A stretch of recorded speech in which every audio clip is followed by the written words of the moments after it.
Why,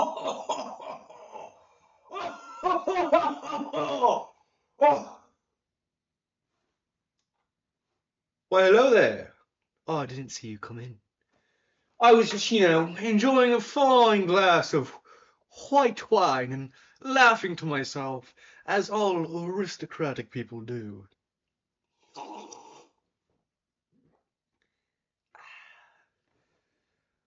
Well, I know why you're here.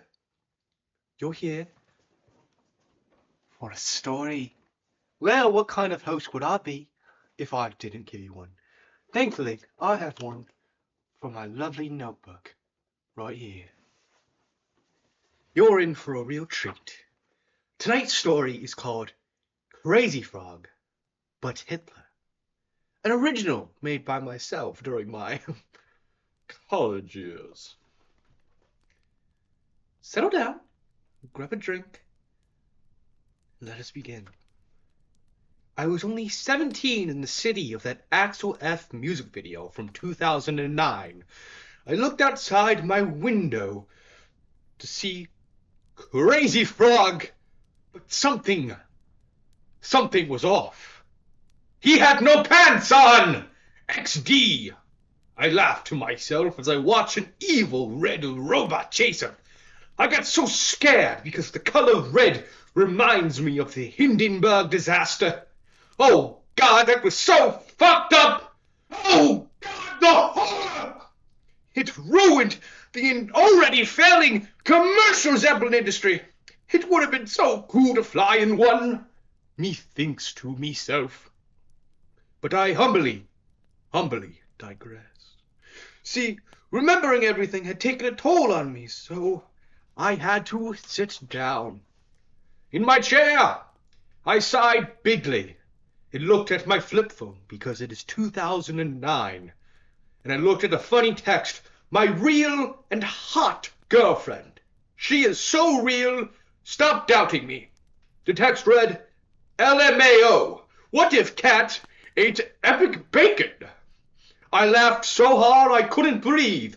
I clutched my left pectoral as my heart palpitated irregularly. My vision slowly faded as I lost balance, falling and hitting my head on the corner of my table, bending my neck in an oh so irregular way that the force of my body falling caused my head to quickly follow as my scalp was lacerated on the table end.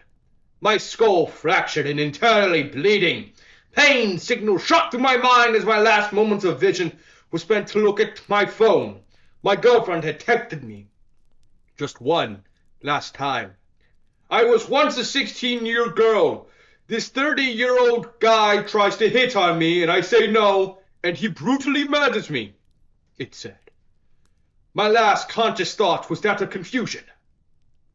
Darkness. The inky void of being unconscious. Alive, yet not there as blood pools under my cranium, spilling out with no respite, each drop being a small part of my life force. I am dying, and nobody will know. Not even myself. Will my girlfriend know, or will she think I've simply left her on red? Will the neighbors not notice my newfound quiet? They may, but will rather enjoy such a rare pleasure, such as my silence. The only definite time someone will discover me is when rent will be overdue, but by then it's going to be too late. People dream of dying surrounded by loved ones. In fact, most people do in the presence of somebody else. Or at least that's what it seems. Nonetheless, I am still here. And now blood-stained carpet in my modest studio apartment. It wasn't very painful, at least. Not lingering, just a sharp pain for a few seconds. Physically, it wasn't as bad. But I don't feel anything physically anymore, but it still hurts. I'm bleeding, but that doesn't hurt. And it may not for the rest of my oh-so-short life. I can't blame anyone either. How is anyone to expect such a thing to happen to me? I'm young. If I fall, I'll get back up, right? But I didn't. And I won't. I won't. I won't? What does that mean? I'm capable of it? No, I'm not. I'm knocked out on the floor.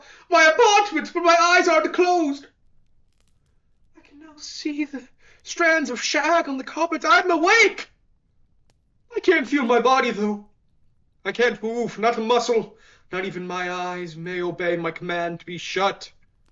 I could feel them drying up, craving the moisture of a blink, yet my mind and body seem to have disconnected.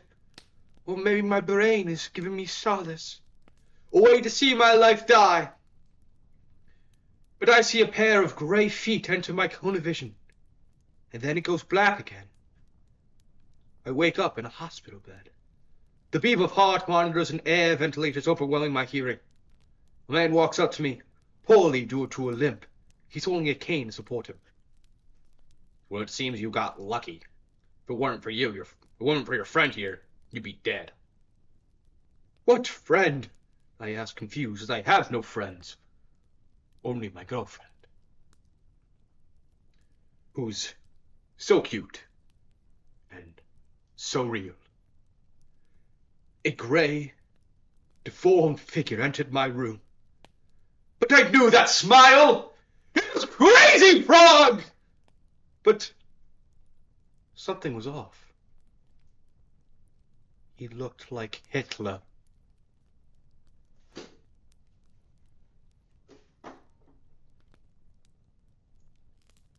What a surprise. The one friend you think you trusted most, Crazy Frog. But he's Hitler. Quite a twist. Well, chum, I best be going. The darkness calls for me. Toodaloo!